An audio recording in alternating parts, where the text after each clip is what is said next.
अपने ही चंचल मन को अपने बस में करके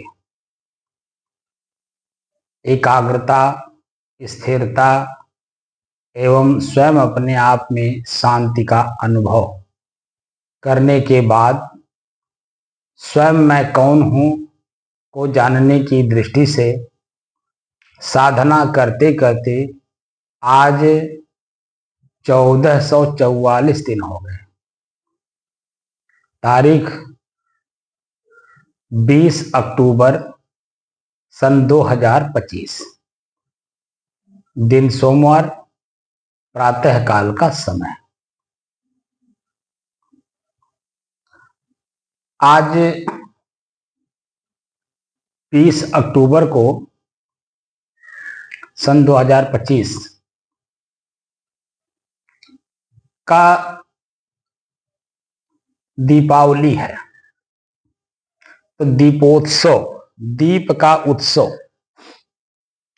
दीप यहां ज्ञान से है, उत्सव ज्ञान जब अपने आप में पूर्ण हो जाता है तो उत्सव उत्पन्न होता है अपने आप में खुद। और उत्सव के बारे में मैं आप लोगों को आज के 1.5 साल पहले बता चुका हूं। संत का जो उत्सव होता है वो ज्ञानोत्सव होता है, और ज्ञानोत्सव में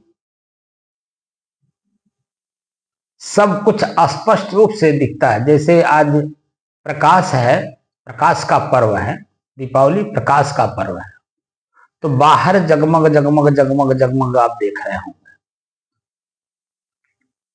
चारों तरफ सभी लोग खुशहाल हैं, प्रसन्न हैं, आनंदित हैं, उत्साहित हैं, और अपना अपना कार्य सभी लोग कर रहे हैं उत्साह पूर्वक। अपने अपने लोगों के बीच में मिठाई खिलाएंगे, महिलाएं भोजन बनाएंगी अच्छा अच्छा,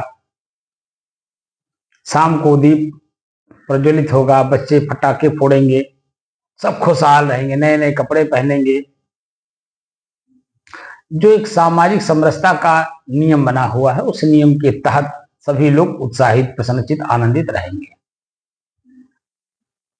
हम सब साधना कर रहे हैं ज्ञानोत्सव प्राप्त करने के लिए। तो ज्ञान का उत्सव कब होता है? आज उसी का मैं आप लोग, असल में आप लोग पास में रह करके तो करते नहीं साधना।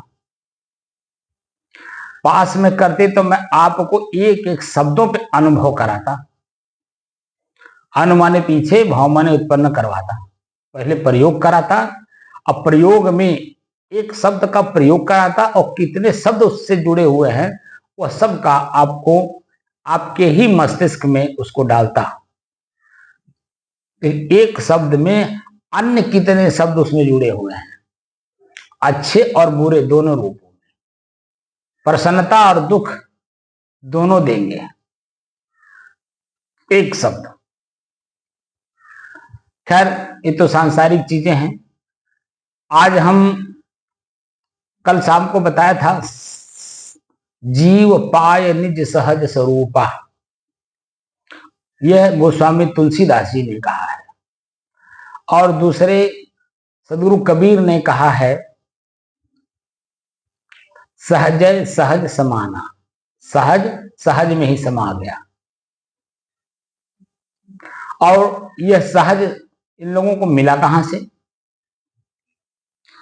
बीजक के कहरा प्रकरण में पहले कहरा के पहले ही लाइन में, पहले ही शब्द में सदगुरु कबीर ने लिखा है, सदगुरु कबीर बोले हैं, हमारे जो उस समय में उनके साथ में रहने वाले संत थे उन्होंने लिखा है, सहज ध्यान रहो, सहज ध्यान रहो। ध्यान शब्द वो कहां से लिए और वो शब्द उनको मिला कहां से, और वह ध्यान शब्द का प्रयोग क्यों कर रहे हैं वहां पर, इन सब बातों को जानने लायक है। और उसका जिक्र क्यों कर रहे हैं हमको भी नहीं मालूम था। वो तो जब हम गुरु जी के पास आए सन 90 में, तो संस्कृत के बारे में तो मैं कुछ जानता ही नहीं था। मैं हिंदी नहीं जल्दी बोल पाता था, तो मैं संस्कृत कहाँ से, ना पढ़ा था ना बोल पाता, दोनों बात थी। मैं अनभिज्ञ था। तो गुरु जी हमको, सदगुरु विशाल देव की किताबें हमको पढ़ने को खूब दिया, जो हमारे बाराबंकी जिले में कारक सिद्धांत के एक अद्वितीय संत हुए हैं सदगुरु विशाल देव।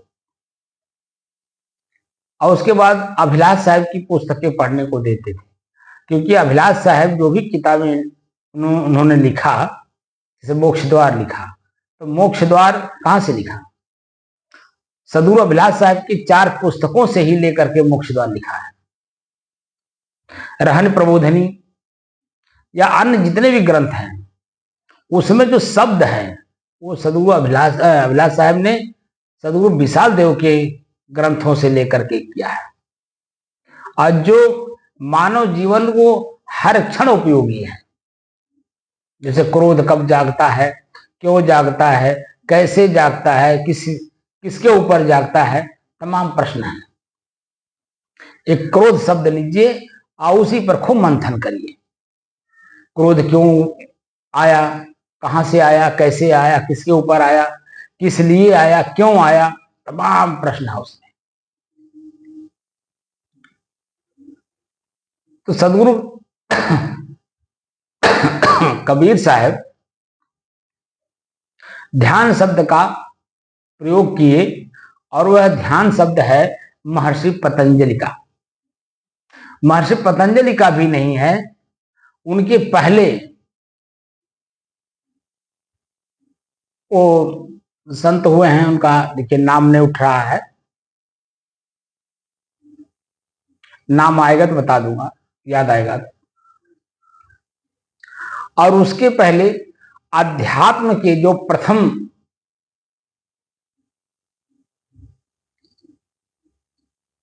अध्यात्म को जागृत करने वाले जो प्रथम ऋषि हुए, वह शिव हुए।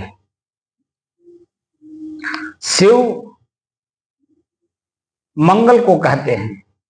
मंगल का मतलब हमेशा प्रसन्नचित्त रहना, आनंदित रहना। तो मंगल आप कब रहेंगे? भगवान शिव ने हम लोगों को जो अध्यात्म में प्रवेश कराया, और उसके बाद से ऋषि परंपरा चला। बहुत से ऋषियों ने, संतों ने अलग अलग क्षेत्रों में, अलग अलग जगहों पर अलग अलग तरह की खोज की है, अलग अलग शब्दों के माध्यम से। खोज एक ही विषय की चल रही है। इस ब्रह्मांड को कौन चला रहा है, कौन विकास कर रहा है, कौन परिवर्तित कर रहा है? तो पता चला कि भगवान। तो भगवान कौन है? भगवान सीधा सीधा प्रकृति को कहा गया। जब आप ऋग्वेद काल से पढ़ेंगे ग्रंथों को और जानने की कोशिश करेंगे, तो प्रकृति को ही भगवान कहते हैं। प्रकृति में 5 अक्षर है, 5 तत्व हैं, माटी, पानी, आग, हवा, आकाश। तो भा भूमि यानी मिट्टी, ग गगन यानी आकाश, व वायु, वायु माने हवा, आग और नीर, ये 5 तत्व को भगवान कहते हैं। और इन्हीं भगवान को जानना है, और वह भगवान दूर नहीं बल्कि हमारा आपका शरीर है। तो प्रकृति अनपुरुष, जड़ और चेतन, क्षेत्र और क्षेत्रज्ञ, ये जो भाषाएं, शब्द हैं, ये 2 हैं। और ये ऋग्वेद काल से चला रहा कि इन्हीं दोनों को पढ़ो, और किसी को पढ़ने की जरूरत नहीं। इन दोनों को जब पढ़ोगे तो पढ़ते पढ़ते पढ़ते पढ़ते एक अवस्था ऐसी आएगी, तीसरे की जानकारी होगी, पढ़ने वाला कौन है, पढ़ क्यों रहा, किसको पढ़ रहा है, और दूसरे को पढ़ करके हम करेंगे क्या। हम ऐसी चीज को पढ़ें जिसमें कोई परिवर्तन ना हो, वो परिवर्तित ना होता हो। ऐसी चीज को पढ़ें, ऐसी चीज को जानें। तो ध्यान शब्द ऋषियों, मुनियों, संतों का है। ये सदगुरु कबीर स्वामी रामानंद जी से सीखा, क्योंकि स्वामी रामानंद जी अपने समय के प्रकांड विद्वान थे और बहुत उच्च कोटि के संत थे। और उच्च कोटि के संत के सानिध्य में रह करके सदगुरु कबीर साहब अध्यात्म के सभी शब्दों के बारे में जानने की कोशिश की है। और वह उसी की चर्चा भी करते हैं कि अपने को जानो, दूसरे को तुम जान के करोगे क्या। दूसरे को अगर आप जान भी लो तो जो आपने जानकारी दूसरे के बारे में किया वो भूत का किया, जो उसने कर चुका है। जो कर रहा है उसके बारे में आपको पता नहीं होगा, और जो आगे करेगा वो भी नहीं आपको पता है। वो तो करने के बाद जब परिणाम आता तब आप चिल्लाते हो, तो पहिया पछोड़ते हो। आप दूसरे को पढ़ने के बजाय अपने आप को पढ़ो, ताकि हम अपने आप में संतुष्ट और तृप्त रहें। और जो हमारे ऊपर लागू होता है 4 शब्द, मैं अपने आप में शुद्ध हूं, शांत हूं, स्थिर हूं और एक रस हूं। इन 4 शब्दों को अपने जीवन में जब तक आए ना तब तक प्रयास करिए, और वो अभी चरित्र में उतार करके, व्यवहार में उतार करके व्यवहार करिए। व्यय धनहार व्यवहार, खर्च करिए लेकिन फल की इच्छा न रखिए। दूसरे की सेवा करिए लेकिन उससे अपेक्षा न करिए कि ये मेरा सेवा करेगा। जहां हम आशा करते हैं या अपेक्षा करते हैं कि हमारा सेवा करेगा, और जब वो नहीं करता है तो अपार कष्ट होता है। इसलिए सभी महापुरुष जितने भी अपने आप के जानने वाले लोग हुए, उन सभी लोगों ने कहा, मतलब संस्कृत में शब्द है आशा परमम दुखम नैरास्यम परमम सुखम।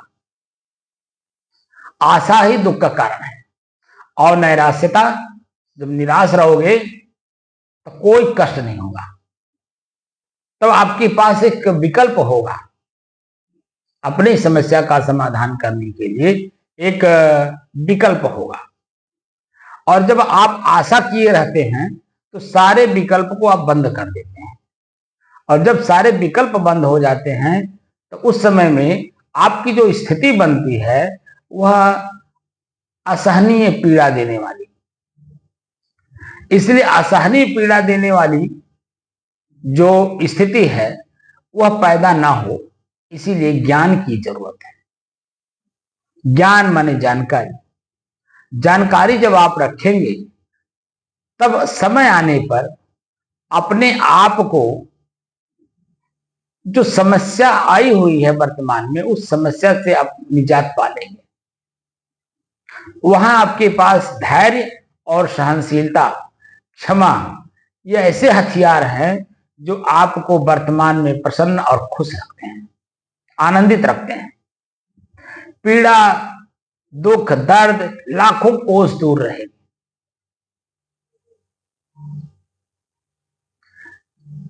तो जो ध्यान की प्रक्रिया है, वो ध्यान की प्रक्रिया आंख बंद करके और ध्यान की मुद्रा में बैठना नहीं है, बल्कि ध्यान को जानने की जरूरत है। ध्यान है क्या? अब महर्षि पतंजलि ध्यान के बारे में जो बोर्ड बता रहे हैं वह है ध्यानम निर्विषय मन है। मन का निर्विषय हो जाना ही ध्यान है, बस इतनी सी बात है। तो ध्यान निर्विषय कैसे होगा? मन निर्विषय कैसे होगा? अब आपको उसकी प्रक्रिया बता देता हूं। अब देखिए, आंख हमारी बंद हो गई, तो आंख का विषय है रूप। अब आंख किसी भी दृश्य को नहीं देखेगा। एकांत में बैठा हूं, सत्संग में बैठा हूं, यहां कोई नहीं है, कोई आवाज नहीं है, और आवाज है भी तो पक्षियों के हैं। वह अपने जो पीछे जंगल है उस जंगल के वृक्षों पर बैठ करके अपनी आवाज में चहचहा रही हैं। तो कान हमारा अब किसी को नहीं सुनेगा, चाहे वो पक्षी का आवाज हो, चाहे पशु का आवाज हो, चाहे वो आदमी की आवाज हो या किसी की आवाज हो। क्योंकि मैं भीतर कुछ काम करने जा रहा हूं तो कान अपने आप में बंद हो जाएगा। जब भीतर का काम शुरू होता है तो कान अपने आप बंद हो जाता है, तो बाहर की आवाज सुनाई नहीं देगी। तब हम भीतर की आवाज को सुनेंगे। आंख बंद हुआ, रूप आंख का विषय है, ये बंद हुआ। कान का विषय शब्द है, हम भीतर काम करने जा रहे हैं तो कान बाहरी आवाज को नहीं सुनेगा। दो हो गया। नाक, इसका काम सुगंध दुर्गंध है। इसका जो विषय, नाक का जो विषय है सुगंध या दुर्गंध है। तो हम एकांत में बैठे हुए हैं और सत्संग हाल में बैठे हैं, अकेले हैं, और इस हाल का जो दरवाजा है वो बंद है। इस कमरे में जो हवा होगा, जिस तरह से होगा, वही मेरे नाक में जाएगा। सुगंध दुर्गंध सामान्य, ठंड गर्म शीतल, जैसा भी इसमें हवा होगा या हवा में जो कुछ भी मिला होगा वो मेरा नाक बताएगा। तो ये नाक का विषय हो गया सुगंध दुर्गंध। हम इसे भी बंद कर देंगे, नाक से हम सुगंध दुर्गंध भी नहीं लेंगे, सिर्फ हम श्वास को देखेंगे। जो पहली प्रक्रिया हमने आप लोगों को बताई थी, श्वास को देखना या श्वास में क्या मिल रहा है इसको देखना, अब सिर्फ श्वास को ही देखना है।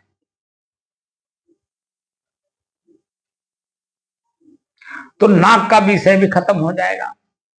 भले कितना भी दुर्गंध आवे, मेरे सेहत, मेरे अपने स्वयं की सेहत पर इसका कोई असर नहीं पड़ेगा। वो चाहे शारीरिक सेहत हो, चाहे हमारी मानसिक सेहत हो, चाहे स्थूल शरीर की सेहत हो, चाहे हमारे सूक्ष्म शरीर की सेहत हो, उस पर कोई असर नहीं पड़ेगा, क्योंकि मैं उसे ग्रहण ही नहीं कर रहा हूं। मतलब दुर्गंध है, दुर्गंध है, दुर्गंध है, परेशान नहीं हो रहा हूं, बल्कि दुर्गंध हमारे नाक तक ही रह जाएगा, भीतर जाएगा ही नहीं। मैं अपने आप में शांति स्थिति बना रहूंगा। तो एक हो गया आंख का विषय रूप, कान का विषय शब्द, दो हो गए, नाक का विषय तीन हो गया। अब आ गए जीभ। जीभ, यहां मैं कुछ खा नहीं रहा हूं, बल्कि जुखाम है और खांसी आ रही है, जिसकी वजह से मैंने अदरक डाल रखा है। तो अदरक कड़वा होता है। अब जीभ को कड़वापन का एहसास कराता है, तो ये मिठास कहां से लाएगा? तो इसका भी जो विषय है स्वाद का, उससे परे कर दिया हमने इसको। तो जीभ भी अपना स्वाद नहीं लेगा। और जितने देर मैं ध्यानस्थ रहूंगा उतने देर मुझे अपने ही शरीर के बारे में कुछ ज्ञान नहीं रहेगा। तो ना खांसी आएगी, और अगर आएगी तो प्रकृति के नियमानुसार आएगी, मेरे नियमानुसार नहीं आएगी, क्योंकि मैं बोल नहीं रहा हूं। मैं बोल करके बंद हो गया हूंगा। ये हो गया। और सबसे महत्वपूर्ण जो विषय है, स्पर्श विषय, वह शिश्नेंद्री का है। अब शिश्नेंद्री हमारी शिथिल है, क्योंकि हमने आप लोगों को बताया था कि शिश्नेंद्री या शरीर में उत्तेजना 4 प्रकार से होती है। अब उन 4 प्रकार के उत्तेजना में जो शिश्नेंद्री उत्तेजित होती है, अपना विषय स्पर्श विषय खोजता है, वह सुबह 4 बजे जैसे ही चेतना हमारे शरीर में आती है तो हमें महसूस होता है कि हमारी शिश्नेंद्री उत्तेजित है। यह घट घट की अनुभव है। ये कोई नहीं कह सकता कि मेरा अनुभव नहीं है। मैं खुद भी नहीं कह सकता कि ये मेरा अनुभव नहीं है। जो स्पष्ट है, जो सभी के साथ हो रहा है, उसमें आप चोरी बेईमानी नहीं कर सकते, क्योंकि सभी लोग स्वानुभूति कर रहे हैं। और जब उसमें आप चोरी बेईमानी करते हैं तो अनुभूत करने वाला तुरंत पकड़ लेता कि झूठ बोल रहे हैं। भले वो आपके सामने ना बोल पाए, बात अलग है, लेकिन भीतर से उनको एहसास हो जाता कि गलत बोलना है। तो हमको गलत बोलने की जरूरत नहीं, आपके मन में शंका डालने की जरूरत नहीं, और ना ही आपके मन में ये डालने कि हम झूठ बोल रहे हैं। जो सच्चाई है वो सबका अपना अनुभूति है, और जो जिस शरीर में आप हो उसी शरीर में मैं भी हूं। तो शरीर का जो अनुभूति है वो जो आपका है वही मेरा है, वही सबका है।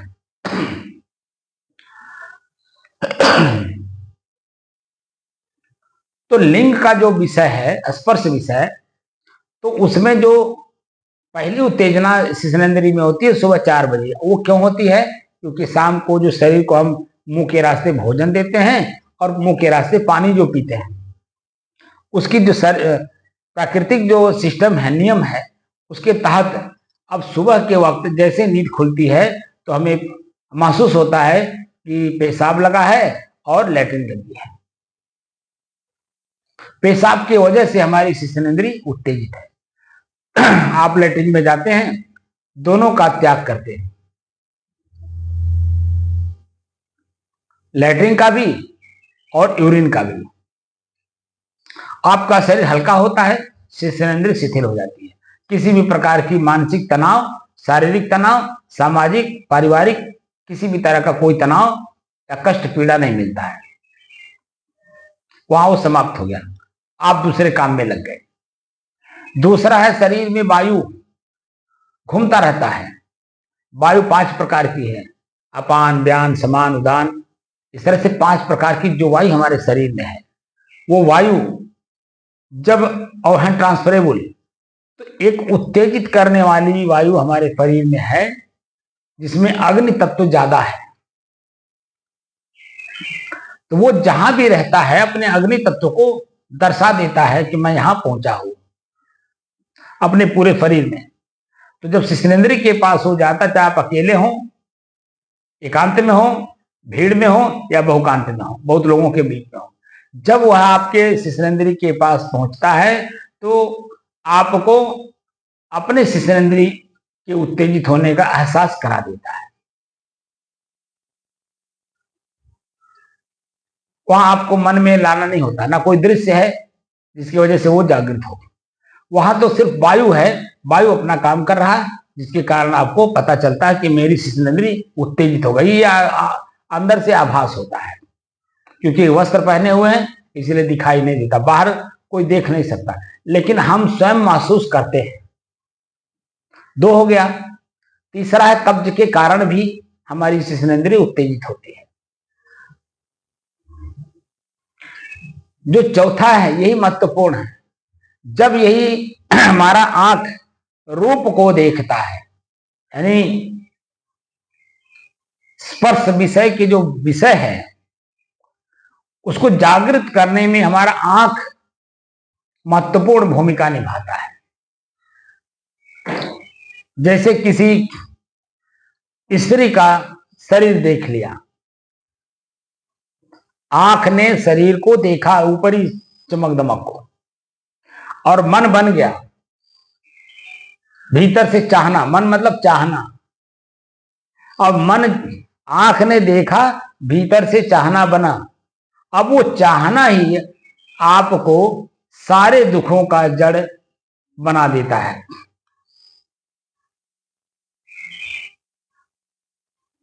तो यहां पर कुछ भी नहीं है, ना आंख का विषय रूप है, ना कान का विषय शब्द है जो हमारे भीतर से वासना को जागृत करे, जो पहले से बसा हुआ है।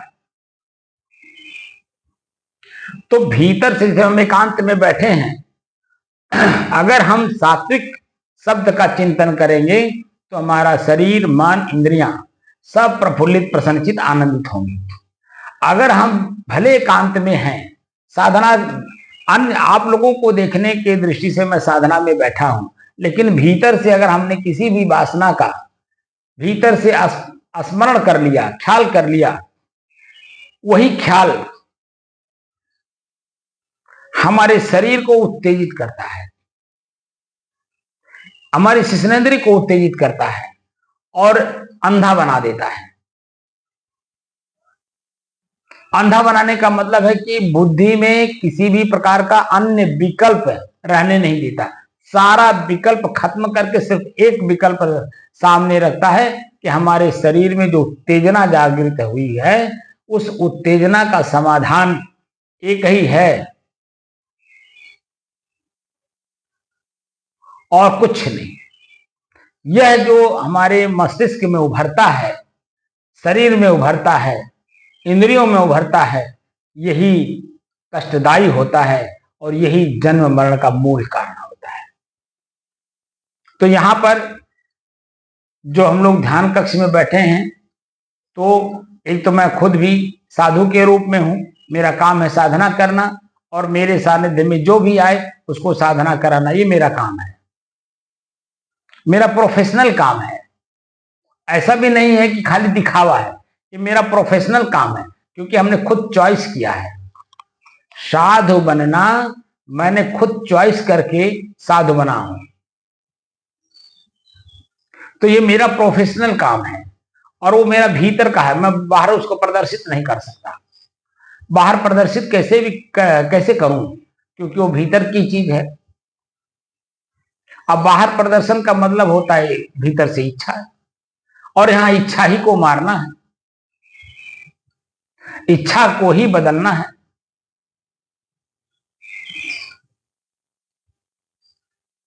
उसी इच्छा को मारने के लिए या दबाने के लिए या परिवर्तित करने के लिए हम लोग साधना कर रहे हैं, साध रहे हैं अपने शरीर, इंद्रिय और उसके विषय को, उसके भोग को अपने बस में कर रहे हैं और वो भी धीरे धीरे कर रहे हैं। मैं सन 90 से लेकर के और अब तक शनै शनै साधने में लगा हुआ हूं। धीरे धीरे अपने शरीर, इंद्रियों को, उनके विषय, उनके भोगों को अपने बस में कर रहा हूं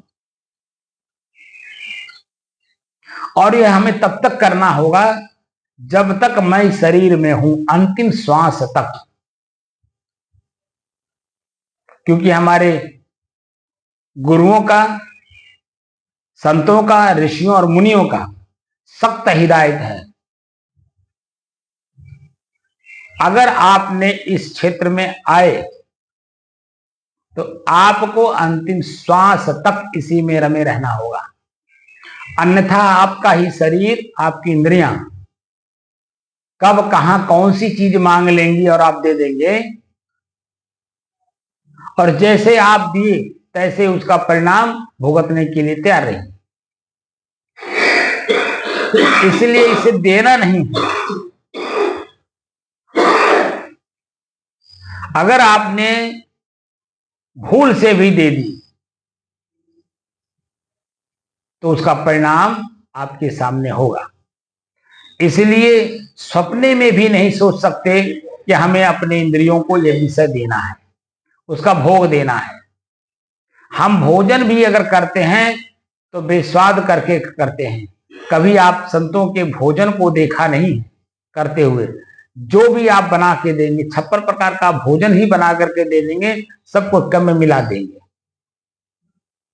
वह अलग अलग स्वाद नहीं लेंगे आपकी तरह। भले आपको बुरा लगेगा, वह आपका विषय है, लेकिन उनका विषय यह है कि मेरा जीव स्वाद लेने ना पाए।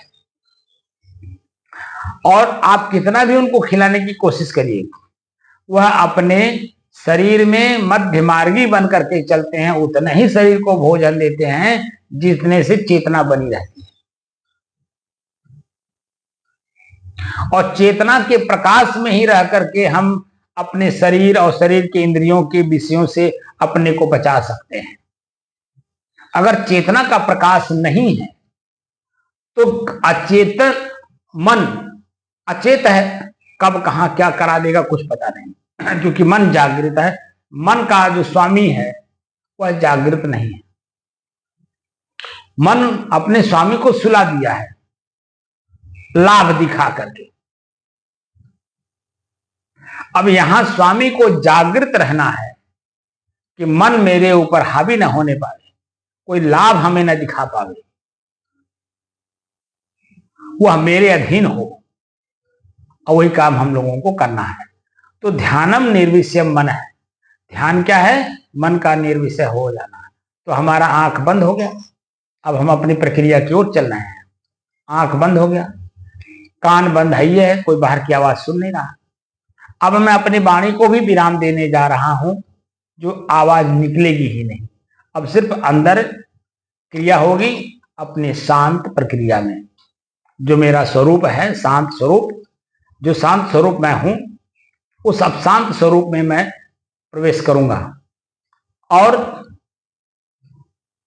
मैं शुद्ध हूं। ये इंद्रियां हमको किसी भी प्रकार की मिलावट नहीं करेंगी मेरी अपनी शुद्धता में, क्योंकि मैं चेतना के प्रकाश में जा रहा हूं अपने घर में, और घर में प्रवेश कर रहा हूं तो चेतना का ही लाइट वहां जला रहा हूं।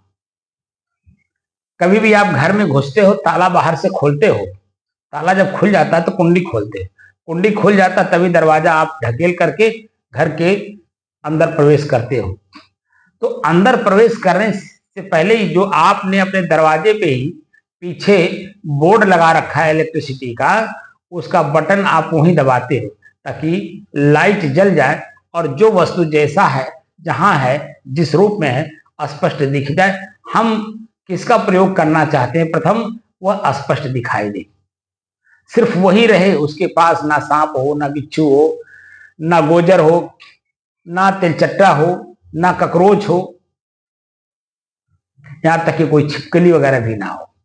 सिर्फ अगर हो तो वही वस्तु जिसकी मुझे आवश्यकता है, जिसको हमें प्रयोग करना है।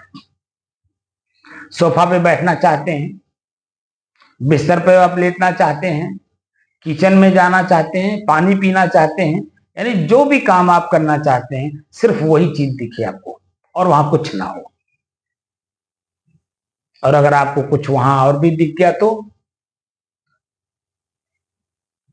कैसे उछल करके भागते हो आप, डरते भी हो, उछल के भागते भी हो, जब तक उसको वहां से अलग नहीं कर लेते हो, यानी अपने कमरे से बाहर नहीं कर लेते हो, तब तक देखो डरे रहते हो।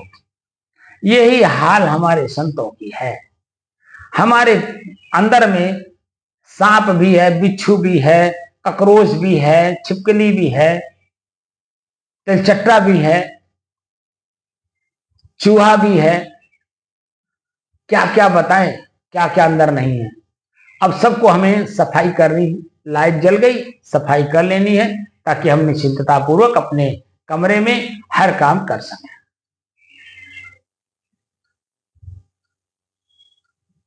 अब वही मैं प्रक्रिया अपनाने जा रहा हूं, अपने आप में प्रवेश करने जा रहा हूं।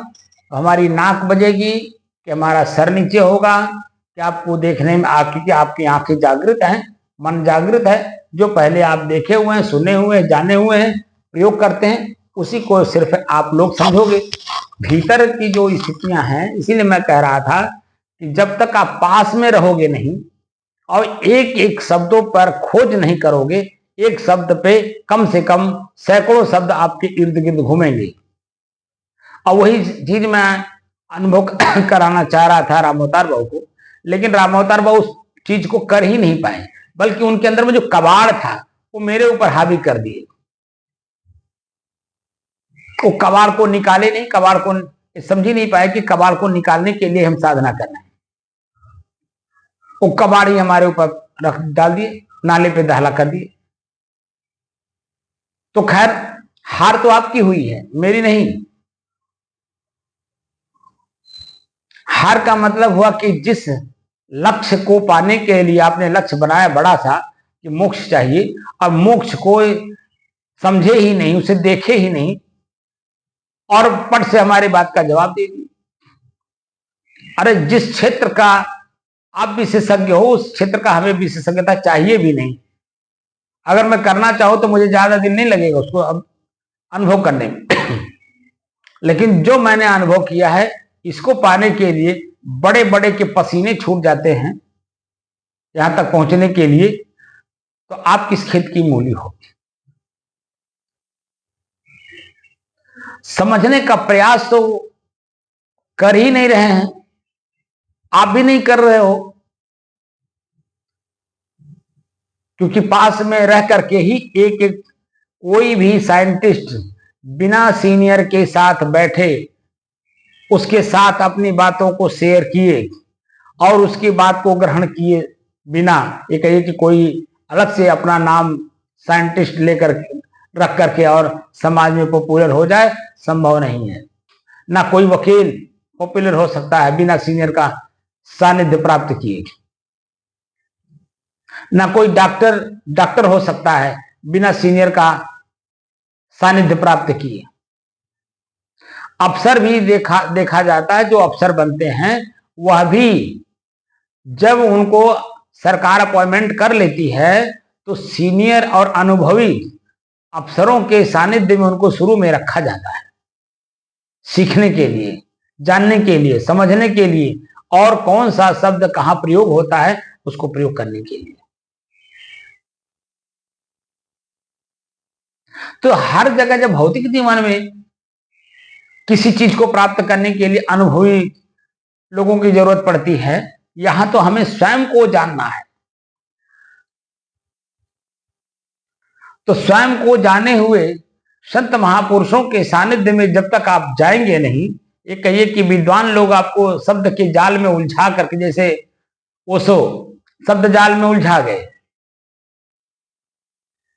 बड़ी बड़ी पथलियां लिख दिए, उनके अनुयायी बेचारे इतने कंफ्यूज हैं, कौन से ग्रंथ को पढ़ूं, कौन से ग्रंथ के कौन से शब्द को मैं अपने जीवन में धारण करूं, कंफ्यूज हैं सब।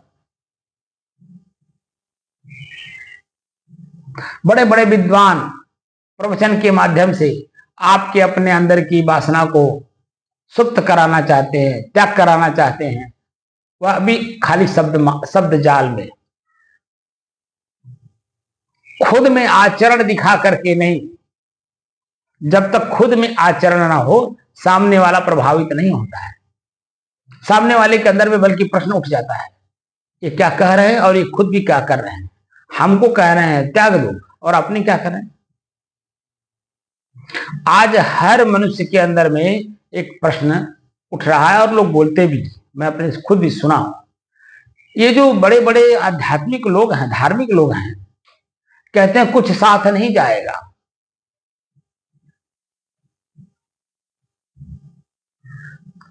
और अपने क्या कर रहे हैं।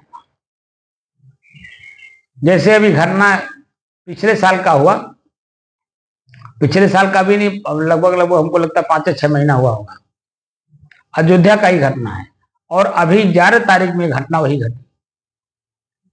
एक संत जो 5-6 महीना पहले हुए, जो मीडिया में आया, पेपर के माध्यम से, सोशल मीडिया के माध्यम से, पत्रकारों के माध्यम से, व्हाट्सएप के माध्यम से जो हमको जानकारी मिली, वह 1 करोड़ रुपया रखे थे।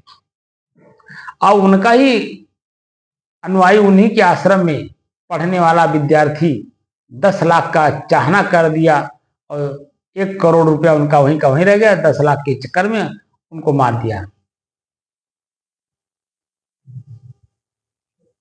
और अभी जो 11 तारीख को हुआ है रावत मंदिर का, राममेलन दास को पैसे ने ही उनकी हत्या करवा दी।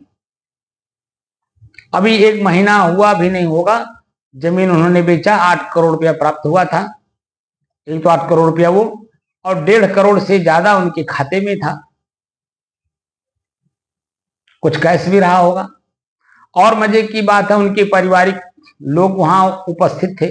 उनका सगा भाई, सगा चाचा, सगा भतीजा भी वहीं उपलब्ध था।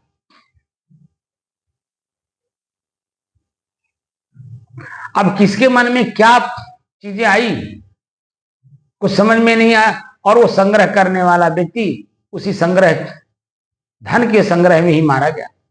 उस शरीर से, उस मन से, उस उत्साह से, जिस उत्साह से उस पैसे को कमाया था या प्राप्त किया था, उसका उपभोग नहीं कर पाया,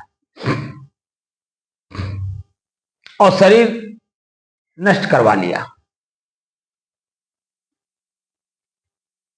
तो ऐसा काम नहीं करना है। अब प्रवेश करिए, अपने श्वास को देखिए, आंख बंद करिए, आंख का विषय रूप खत्म होगा। कान को बंद करिए, कान का विषय शब्द खत्म होगा।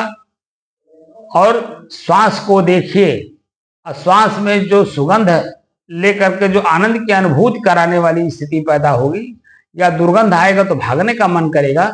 दोनों परिस्थितियों को त्याग करके सिर्फ श्वास को देखिए, उसमें सुगंध दुर्गंध सामान्य, ठंड गर्म शीतल कुछ न देखिए, सिर्फ श्वास को देखिए और सुखासन में बैठिए। मन में किसी भी प्रकार की वासना जागृति वाली कोई शब्द या कोई चित्र न देखिए, बिल्कुल एकदम शांत हो जाएगी।